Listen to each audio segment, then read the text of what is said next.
Oxente, gurizada! Vamos falar um pouquinho sobre política hoje. Me falaram aqui que talvez hoje vocês gostariam de ouvir um pouquinho sobre política, né?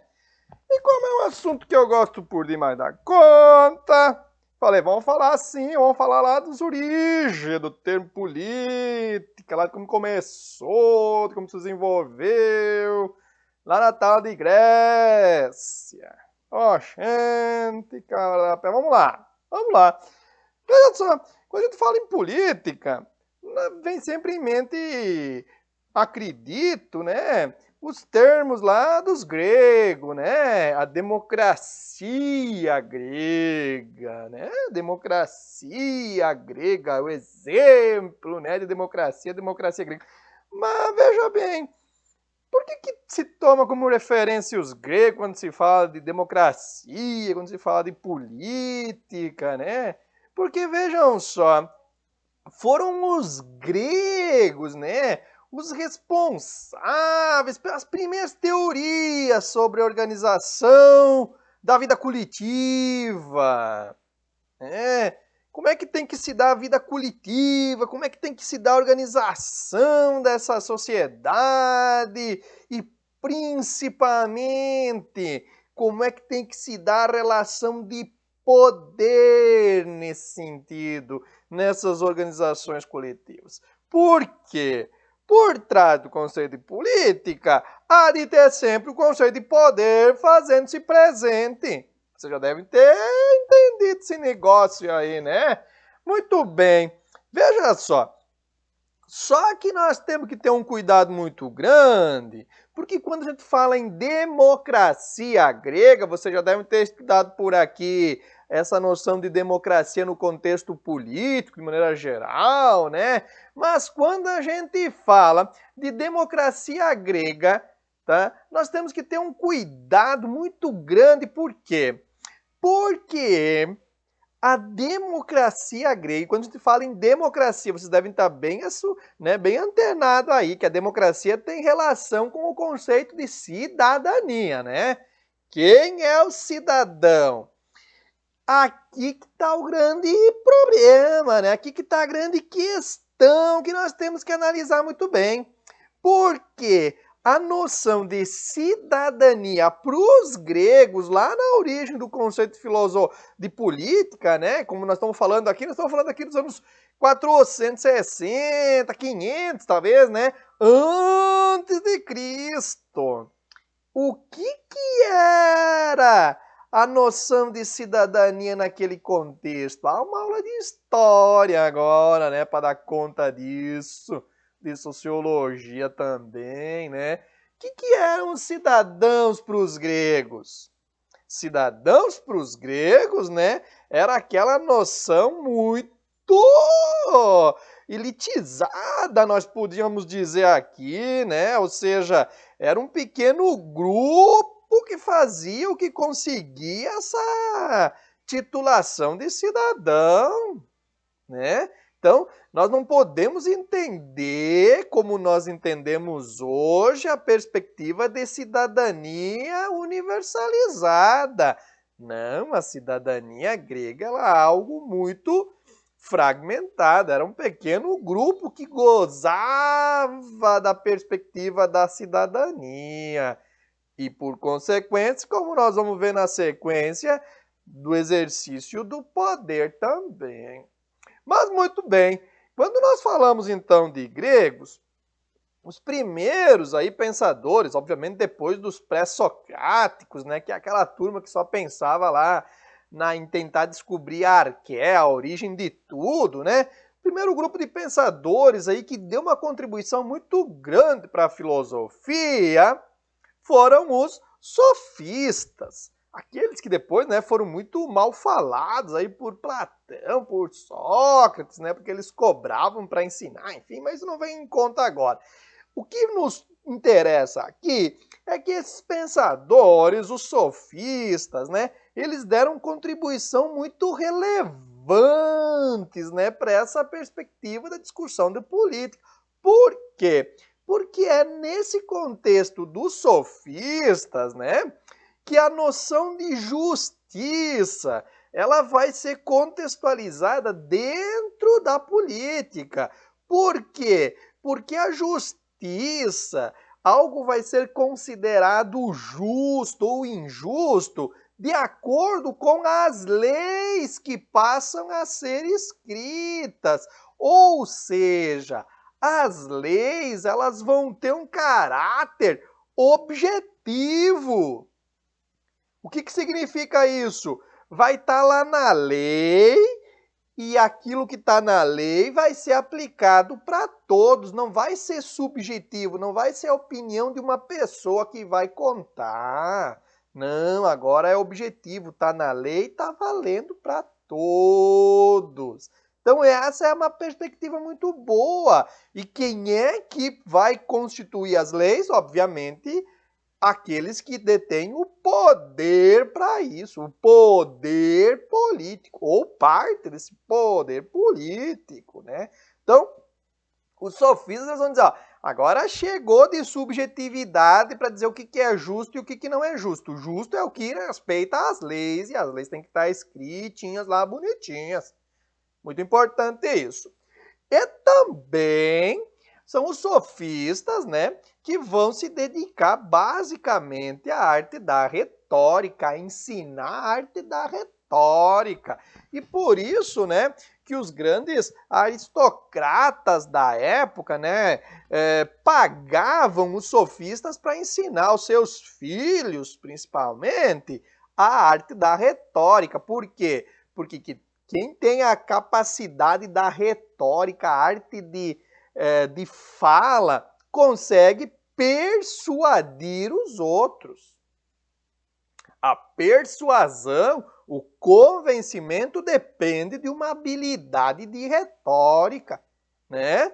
E eles entendiam, né, na política, e talvez hoje isso fique muito claro também no nosso contexto, né? Eu consigo chegar ao poder se eu consigo convencer os demais que aquilo que eu proponho de fato é aquilo que eles querem ou que aquilo que os demais precisam. Então se pagava, né, para que os sofistas ensinassem aquela galera a arte da retórica, a arte do convencimento por meio da palavra, não por meio, né, da coerção física, mas por meio da palavra, falar, argumentar, colocar sua opinião e mais do que isso, convencer os outros de que aquilo que se está falando realmente é aquilo que interessa.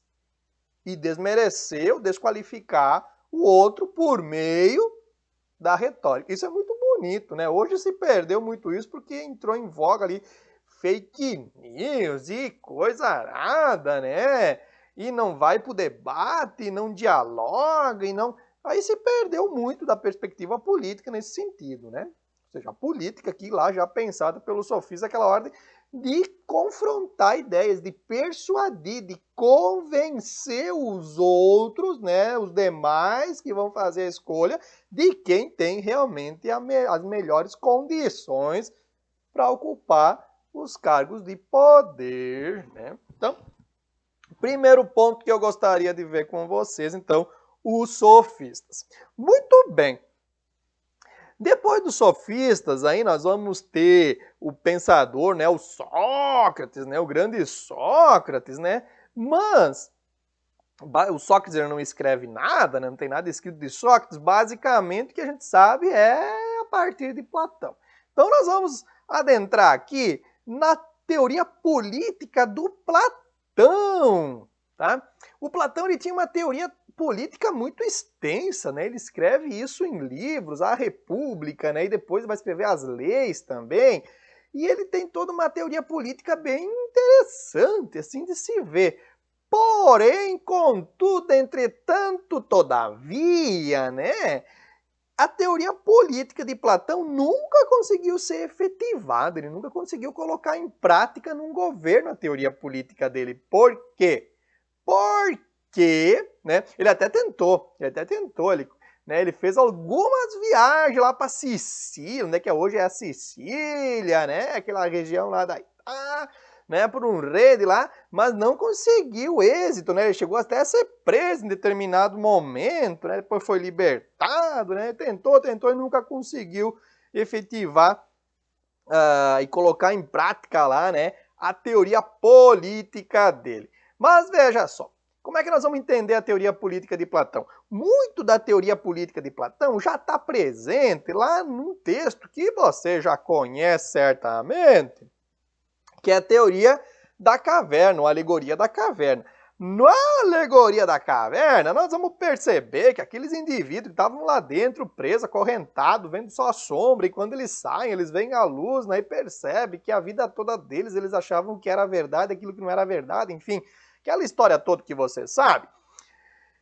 O mito da caverna também tem muito sobre a perspectiva do Platão sobre política, o que ele entende sobre política, né? Primeiro ponto, o Platão ele vai dizer que as pessoas não são iguais. Não, as pessoas elas têm naturezas diferentes. As pessoas naturalmente elas nascem para ocupar cargos na sociedade, né? E quando falo em pessoas aqui para Platão já estamos falando de homens, né? Porque mulher já nasce sem lugar nenhum na sociedade. Na perspectiva do Platão, né? Infelizmente, né? Mas, enfim, o Platão ele tem uma concepção que para a época era algo muito normal, né? Muito patriarcal, né? Muito fechada nessa perspectiva, né? Ele não abre muito espaço, né? O ser mulher naquele contexto era a mesma coisa de não ter racionalidade, né? Na perspectiva platônica, né? De outros pensadores que vieram na sequência, né, tem essa perspectiva. Então eles vão dizer, todas as pessoas já nascem com têm naturezas diferentes. E aqui ele dá um papel muito importante para a filosofia, para a educação de Skurp, né? A educação ela tem um papel fundamental na teoria política do Platão. Por quê? Porque é o processo de educação que vai dizer qual é a natureza de cada indivíduo. É o processo de educação que vai dizer aonde cada indivíduo deve ficar, qual é o papel que ele deve ocupar na sociedade. E nesse sentido, o Platão então vai dizer o seguinte, ó, basicamente existem 3 tipos de almas diferentes. Quando a pessoa nasce, né, quando surge uma pessoa, um corpo humano, habita nesse corpo, né, no corpo de cada um tipo de alma, né, e existem 3 tipos, ele vai chamar de alma de ouro, alma de prata e alma de bronze. E é o processo de educação, na perspectiva do Platão, que vai dizer qual alma está ocupando o corpo de cada indivíduo.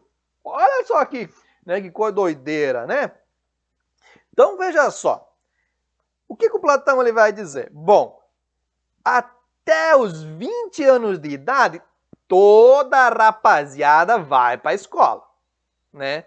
Vai para a academia, né? Lá eles vão chamar de academia, onde as escolas, né? O espaço acadêmico, né? Então é essa a perspectiva.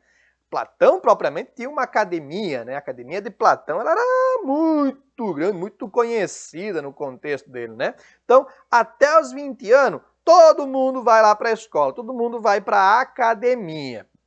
Quando completa os 20 anos, aí é feita a primeira avaliação. E se percebe aí quem tem condição de continuar os estudos e quem não tem. Quem não tem condição, que não é nem muito inteligente nem muito forte, volta para casa. Quem não é nem muito inteligente nem muito corajoso, na verdade, né? Volta para casa. Por quê? Porque essas pessoas, elas têm a alma mais limitada, que é a alma de bronze. Então, os almas de bronze, eles voltam para casa e eles vão ser, que a maior parte da população ali, que Platão vai classificar, eles vão ser aqueles que vão produzir. Vai ser o agricultor, vai ser o alfaiate, vai ser o sapateiro, vai ser o comerciante. Esses são os almas de bronze. E eles voltam para casa. Os que ficam ali, ficam mais 10 anos, e quando completa os seus 30 anos, é feita mais uma seleção. Aí tu vai separar os inteligentes dos corajosos. Platão ele vai dizer, agora vamos separar. Quem é corajoso só, mas não é muito inteligente, vai pro ginásio. Ginásio é onde faz ginástica, vai trabalhar o corpo, vai aprender a arte da guerra. Esses vão ser os responsáveis por defender a cidade. Tá? Vão ser os responsáveis por defender a cidade, vão pegar em armas, vão guerrear. E os que ficaram lá continuam na academia, continuam estudando, né? São as pessoas que têm... Então, esses que vão lá para o ginásio, né, que saem ali, são os almas de prata, né? Aqueles que têm alma intermediária, né? E os que ficam são os almas de ouro, né? E eles ficam lá até os 50, né? E lá nos 50 você vai perceber, né, dentro desses almas de ouro, quem é que tem a capacidade de governar a cidade. Porque para Platão deve governar para a cidade, o critério para quem deve governar a cidade, quem deve ter o poder nas mãos, são os mais sábios. Os mais sábios. É a sabedoria o critério para dizer quem vai governar a cidade, quem vai ter o poder na mão. Então, e não é uma única pessoa, são um grupo de pessoas, os mais sábios, por isso que o melhor governo para Platão, ele vai chamar de sofocracia. Sofocracia, o governo do sábio, o poder para os sábios, o poder para quem tem mais capacidade intelectual. E quem é que vai dizer quem tem mais capacidade intelectual? O processo de educação. O processo de educação vai dizer quem tem mais capacidade intelectual. Sofocracia.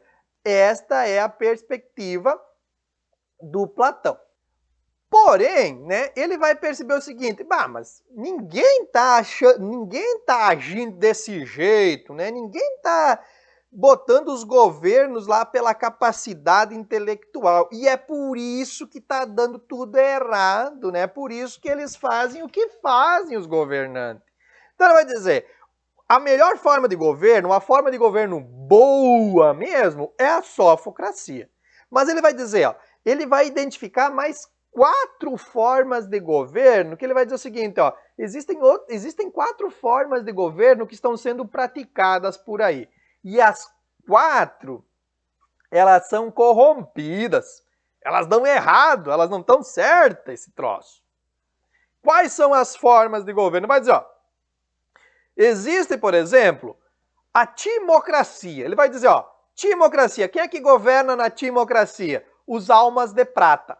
Ou seja, é aqueles que deveriam estar guerreando, né, que estão no poder. Podemos dizer que uma ditadura militar, na perspectiva de Platão, ia ser uma timocracia, porque vai ter o exército, que é quem deve guerrear, né, quem deve defender, está ali governando. Ele vai dizer, os almas de prata não têm capacidade, tanto é que são alma de prata, né, o processo de educação já disse isso, né, eles não têm capacidade para governar, então eles não devem governar, ora bolas, né?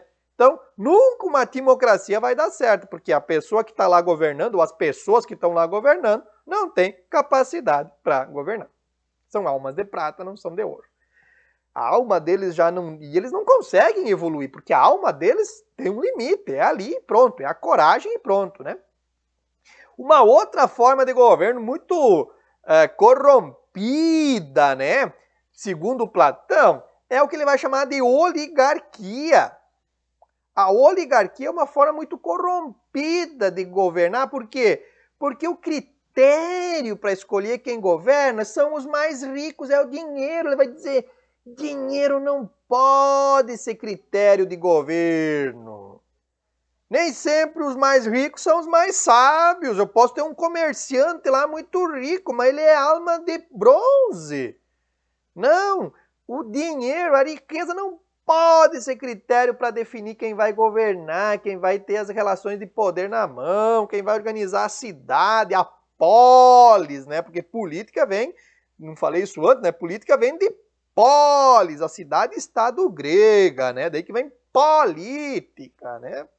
Muito bem. A terceira forma corrompida de governar é a democracia. Por quê? Porque numa democracia tu coloca no poder os alma de prata, os alma de bronze e talvez os alma de ouro aí dentro, né? Não dá numa democracia. Você não pode colocar quem não tem capacidade de governar, porque vai dar coisa ruim ali. O resultado é coisa ruim. Né? Então não pode colocar alma de bronze ali para o governo. Não dá. Numa democracia mistura tudo. Ele vai dizer, dá errado, dá errado. E o quarto, ou a quarta forma corrompida de governar, é o que ele vai chamar de tirania. Tirania é o governo de um só. Um só tem todo o poder nas mãos. Ele vai dizer, não dá, uma pessoa só não vai conseguir fazer isso. E ele vai dizer, olha só, e a tirania quase sempre ela surge depois de uma democracia, né? Porque na democracia impera o que ele vai chamar de demagogia, né? O que é o demagogo? O demagogo é aquele que engana. Sempre numa democracia, ele vai dizer, vai surgir a demagogia, perdão. A demagogia, ou seja, aquelas pessoas ou aquela pessoa que vai buscar enganar. E as pessoas elas passam a acreditar em quem engana e é muito fácil daí surgir um tirano que toma o poder, né? Um demagogo tirano que toma o poder e passa a governar sozinho, em benefício próprio, não em benefício da coletividade. Entende? Então, essa é a perspectiva platônica, tá? Então nós temos que ter muito em mente aqui que o centro do processo político de Platão está o processo de educação. Ok, galera? Já falei demais por hoje, né? Ficamos por aqui e seguimos o barco, beleza? Tudo de bom? Até mais, galera! Isso! Ei, você já se inscreveu no canal do meu pai?